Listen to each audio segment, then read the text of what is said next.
पिछले वीडियो में मैंने बताया था कि कुवैत ने विजिट वीज़ा को रेजिडेंसी में कन्वर्ट करने के प्रोसेस के लिए 150 कुवैती दिनार की फ़ीस रखी है। उसके बाद बहुत सारे कमेंट्स आए, भाई ये फ़ी तो समझ आ गया, लेकिन कौन कौन अपना विजिट वीज़ा रेजिडेंसी में कन्वर्ट कर सकता है। आज इसी सवाल का जवाब सिंपल हिंदी में समझते हैं। नए रूल्स के मुताबिक हर विजिट वीज़ा ऑटोमेटिकली रेजिडेंसी में कन्वर्ट नहीं होगा, लेकिन कुछ कैटेगरीज को ये फैसिलिटी दी गई है। सबसे पहली कैटेगरी है गवर्नमेंट विजिट वीज़ा।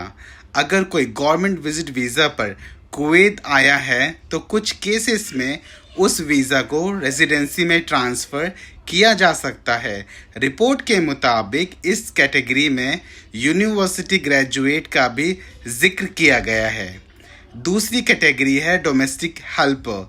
अगर कोई डोमेस्टिक हेल्पर एंट्री कैटेगरी में आता है तो उसके लिए भी ट्रांसफ़र का प्रोविज़न दिया गया है।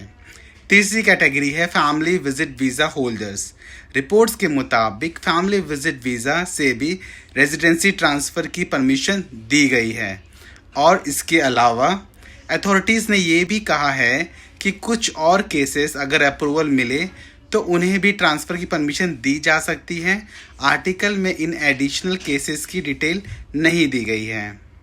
इस अपडेट से एक बात बिल्कुल क्लियर हो जाती है, अगर आप इन कैटेगरीज में आते हैं तो नए रूल्स के अंडर विजिट वीज़ा से रेजिडेंसी ट्रांसफ़र का ऑप्शन अवेलेबल हो सकता है। लेकिन अगर आपकी कैटेगरी इस लिस्ट में नहीं है तो सिर्फ इस न्यूज़ को देखकर ये एज्यूम मत कर लीजिए कि आपका विजिट वीज़ा भी ट्रांसफ़र हो जाएगा।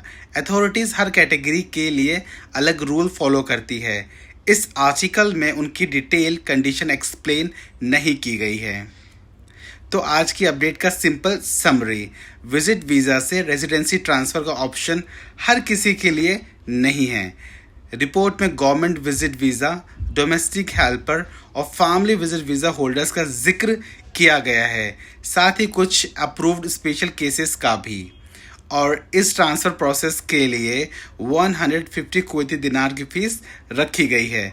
अगर आप इनमें से किसी कैटेगरी से बिलोंग करते हैं और आपके मन में कोई सवाल है तो कमेंट में ज़रूर बताएं। मैं सिर्फ वेरीफाइड इन्फॉर्मेशन के बेसिस पे उसका जवाब देने की कोशिश करूँगा। Goodbye, thank you.